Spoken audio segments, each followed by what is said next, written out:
Everyone, welcome back to my YouTube channel. Today in this video we are looking at cassava farming for beginners, improved varieties, intercropping and accessing government grants in Nigeria. Cassava farming remains one of the most important and profitable agricultural ventures in Nigeria. The resilience of cassava, the adaptability of cassava, and the high demand for cassava make it a reliable source of income and food security for millions. If you are a beginner interested in cassava farming, this video guide will walk you through selecting improved varieties, intercropping with maize and melon, and how to access government grants to support your farming venture. Number one thing we want to look at here is choosing improved cassava varieties.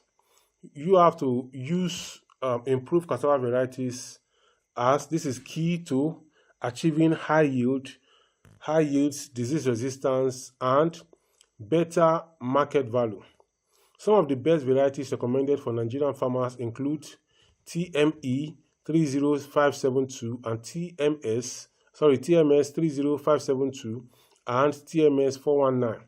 These are high-yielding, disease-resistant varieties that mature within 9 to 12 months.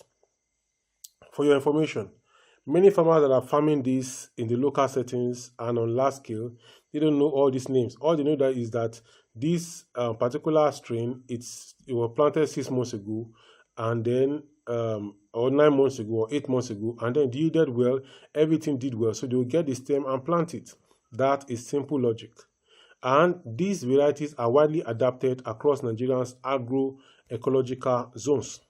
Now, another one is TME 419. It's known for its TME 419, yes, known for its strong resistance to cassava mosaic disease, and it also has high starch content, making it valuable for both consumption and industrial use. Then we also have NR 8082 and NR 8083. These are early maturing and drought-tolerant varieties suitable for areas with less rainfall.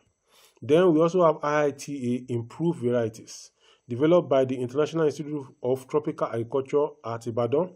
These varieties are bred for high yield, pest resistance, and adaptability. Always source your planting items from certified suppliers or reputable agricultural institutions to ensure healthy and disease-free planting material.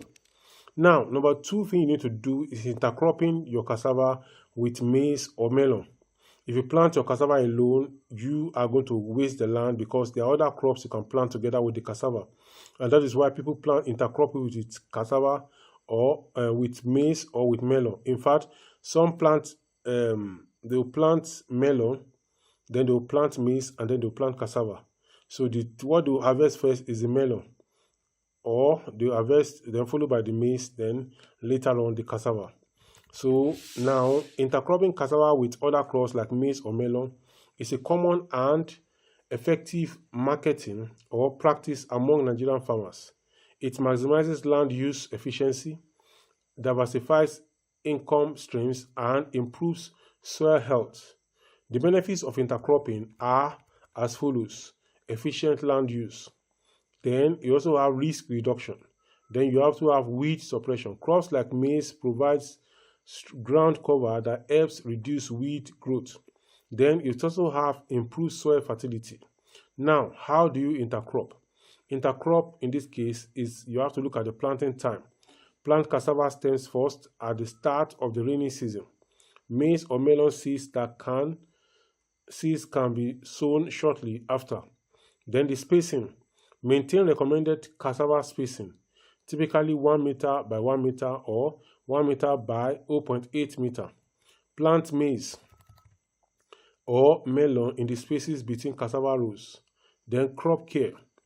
Ensure timely weeding, watering, and fertilization to support both crops.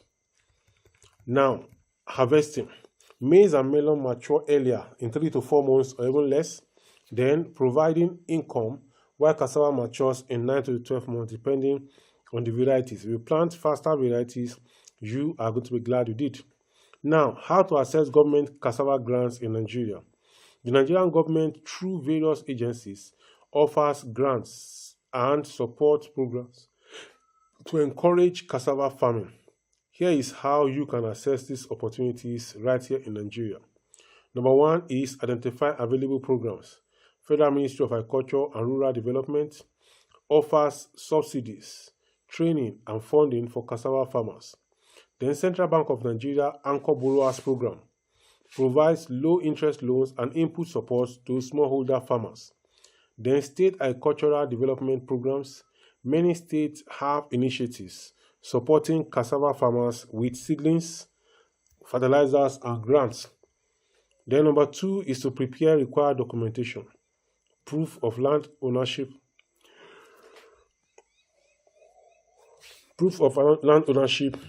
or lease or rent. Then apart from this, you need a clear cassava farming business plan, identification documents, then registration of membership with local agricultural cooperatives or extension offices. Now, step number three is to register and apply. Visit the official website or offices of FMARD, CBN, or your state's agricultural ministry. Attend any required training or workshops. Submit your application with all necessary documents. Utilize grants effectively. That's number four. Use funds to purchase improved cassava stems, fertilizers, and equipment. Then engage extension officers for technical advice. Keep detailed records of your farm activities for accountability and future support. So this is what you have. You have to take the steps. Some people will say, if I go, I will not get it. How do you know you will not get it? I bet you, if you try, you are likely to get it. So maintain good farm management, timely weeds and pest control, and fertilization.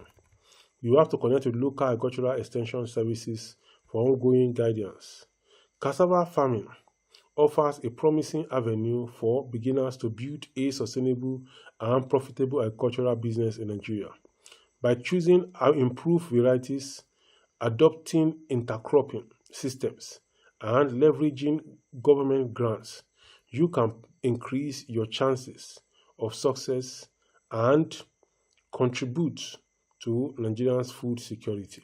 And I'm sure that you want to contribute to that food security. That is why you have come onto this channel, and you for sure are going to contribute to that food security. So this is Dr. Olumide YouTube channel. Please like this video, share the link of this video with your family and friends, and keep coming back to this channel for more. If you have any question or comment for me, you can ask in the comment section below, and I'll be right there to respond to your comment and question. Until I come your way in the next one, this video popping up by the side from my channel is the next one you need to watch. Go ahead and watch it. Bye for now.